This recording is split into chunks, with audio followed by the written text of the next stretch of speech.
Big the Cat, everyone's favorite purple feline in the Sonic series. Oh, besides you, sometimes he's chilling on the beach going fishing, and other times he's being locked away in high-security government facilities. Today, we're gonna look at Big's role in every Sonic game he appears in, and rank him from worthless to elite.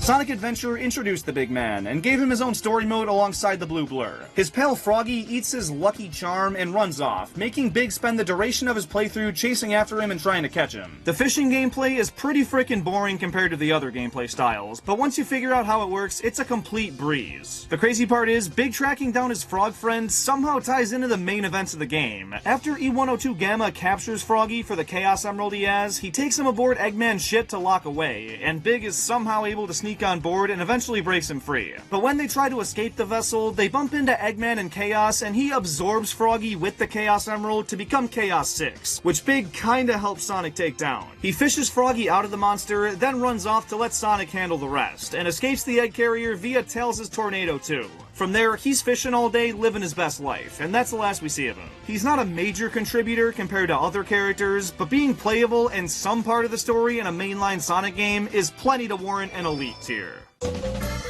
Sonic Shuffle is a crappy ripoff of Mario Party, but it features a pretty in-depth story mode for a party game. That might not feature Big, but you can unlock him for the Versus mode, making him one of only 8 playable characters. If he had some kind of role in the story, I can make a case for Elite, but being a playable option at least solidifies him in the second highest tier. Sonic Adventure 2 is probably Big's stupidest appearance in the series, and I frickin' love it. He makes cameos in just about every level in the game, and finds himself in the most absurd situations. Okay, how did he get in there? Big the Cat is in space. Okay, yeah, he's definitely dead. These are hilariously awesome to look out for in a playthrough, and it's one of my favorite Easter eggs in the series. But that's not all. If you A-rank every Dr. Eggman level and mission, you unlock Big the Cat in the game's multiplayer mode, where he's in a mech for some reason. Not many people know about this, because it was removed in the game's more popular battle port, but it's a great look for him and deserves pretty capable tier. The battle port, though, only featuring those cameos, goes a tier lower. Sonic Battle hides Big the Cat's presence really well. If you link together 4 GBA consoles and play the multiplayer exclusive minigame titled Sonic Clash, there's a chance Big will be sitting on the edge of a platform fishing. I can't find any footage of this, but it's on the official wiki page and here's the sprite art. But if it's that hard to even see, it's worthless. Sonic Heroes has Big join Team Rose as the power character. Why are these 3 working together? Well, Amy's looking for Sonic, Cream's looking for a Chow, and of course, Big's got Frog on the brain, and apparently those 3 were seen together recently. Don't ask me why. He's a full-on playable character for an entire story mode, and plays a crucial part in both progression and the climax, offering up a Chaos Emerald to Team Sonic in addition to distracting Metal Madness. As far as roles for Big the Cat, it's about as good as it gets. Elite. Sonic and the Secret Rings brings him back to his Adventure 2 role. He's seen hidden across various stages in all kinds of predicaments, and he's just as fun to look out for. But here, they hit him a lot better. You have to stop in place at random spots throughout the game, and the perspective will cut to focus on just Big, which is somehow even funnier. And when he's spotted, you unlock pages of his travel diary, which documents his wacky and random fucking adventures, and I love it. But since he's an Easter egg again, I can't give him that much credit. It's a really solid cameo. In the Mario and Sonic Olympic games, Big never makes the playable lineup, but he's almost always somewhere. In the original, he's a referee for a couple games, in later entries, he can be spotted in the crowd sometimes, and in the DS versions, he's seen in the single-player campaign, but doesn't do more than hang around and set up missions. It's not as cool as his other cameos, but by definition, it belongs right beside them. Sonic Chronicles: The Dark Brotherhood is an RPG game that makes Big a party member pretty early on. While they're searching for Knuckles, he shows up and helps them traverse some fog they weren't able to get through before. He's a support character and an HP tank, which makes him situationally good, but almost every combat tier list I've seen has him in the lowest or second lowest category, so beyond his early introduction, he's not a very ideal choice. Again though, this is Big the Cat we're talking about. Being one of the main cast members is a major dub for him, so... Elite.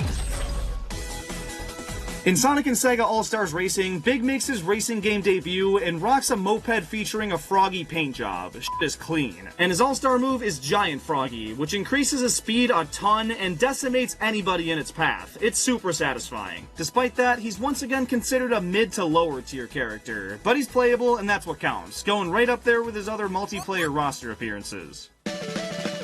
He's not in the home console version of Sonic Colors, but on the DS, he appears for a couple missions in Aquarium Park, where he's once again in search of his amphibian ally. He doesn't contribute in any way, it just hangs out with Amy and wants to third wheel on a picnic date with Sonic. It's a cameo alright, and I'm so tempted to put it in Worthless, but it's pretty comparable to his Mario and Sonic role, so I'll stick it there.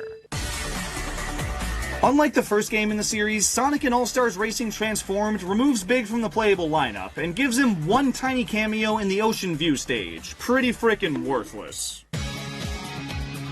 Team Sonic Racing puts Big back into Team Rose, and I can't quite put my finger on exactly why, but the team looks way better in this game than it did in Sonic Heroes. As a team member, Big's a playable racer, and he's actually seen a good bit throughout the story too. He's part of the first team to join the Grand Prix alongside Team Sonic, and when everyone else starts to get suspicious of and turn on Dodonpaw, Big remains optimistic about him, to basically a naive extent, but in the end he turns out to be right, so that's gotta be worth something. I think it's about as elite as he could look in this game.